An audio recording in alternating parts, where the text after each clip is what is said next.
muddy pond, a lesson in stillness. The introduction. Have you ever noticed how the world seems determined to keep you in a state of constant unrest? We wake up to a storm of headlines, a flood of notifications, and the heavy weight of a society that never sleeps. It feels as if the very air we breathe is thick with agitation. Many of us, especially those of us who have seen the world change over many decades, find ourselves longing for a clarity that seems to have vanished. We search for peace, as if it is a destination we must reach. But what if peace is not something you find, but something you allow to return? Today, we journey back to an ancient path. We follow the footsteps of the Buddha to learn a simple, yet life-altering secret about the nature of the mind. It is the story of a muddy pond, and it holds the key to your inner fortress. The story. Centuries ago, under a blistering sun, the Buddha was walking with a group of his disciples. The journey was long, the dust was thick, and thirst began to take hold. They came upon a small pond nestled among the trees. The Buddha stopped, sat beneath the shade of an ancient oak, and turned to one of his students. "I am thirsty," he said softly. "Please, take this jar and fetch me some water from that pond."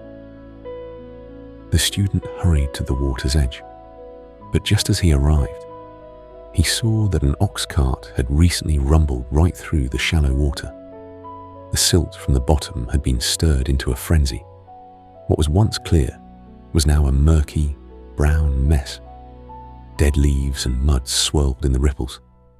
The student returned, shaking his head. "Master," he said, "the water is too foul. It is stirred up and dirty.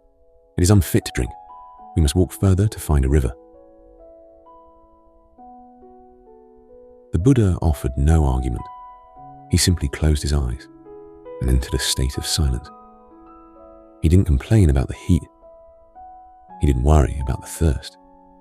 He simply waited. The transformation. An hour passed in total stillness. The disciples grew restless, but the Buddha remained unmoved. Then he opened his eyes and looked at the same student. "Go back to the pond now," he instructed. "Bring me the water." The student was skeptical. He thought to himself, the water was a mess. It surely cannot be clean so soon. But when he reached the bank, he stood in awe.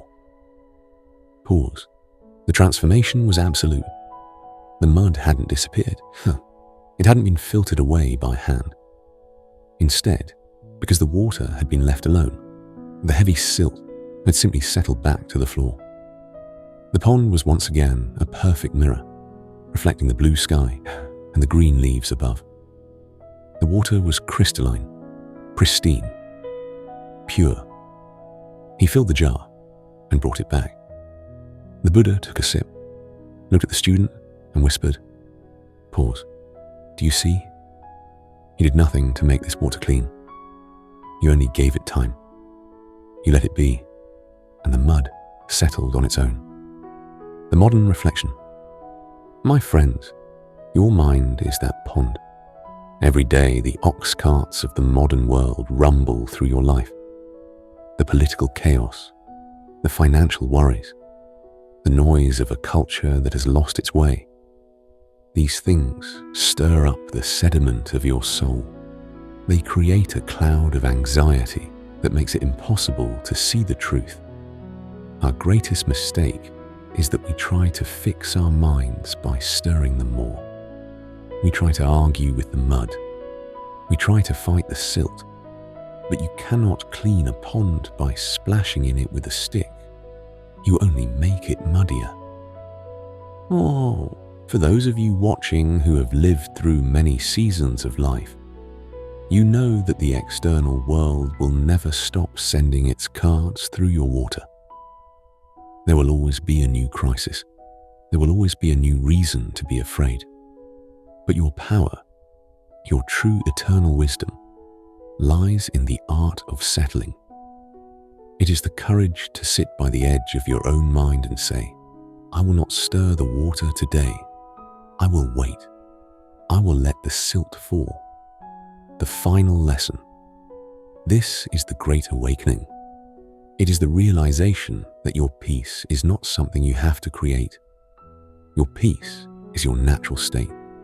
It is always there, beneath the mud. When you stop reacting to every ripple, the clarity returns. You begin to see the world as it truly is, not as your fears describe it.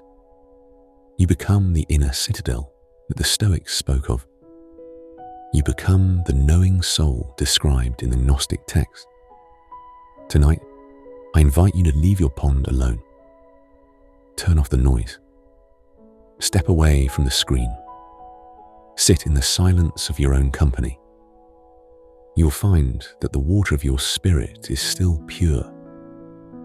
It was just waiting for you to be still.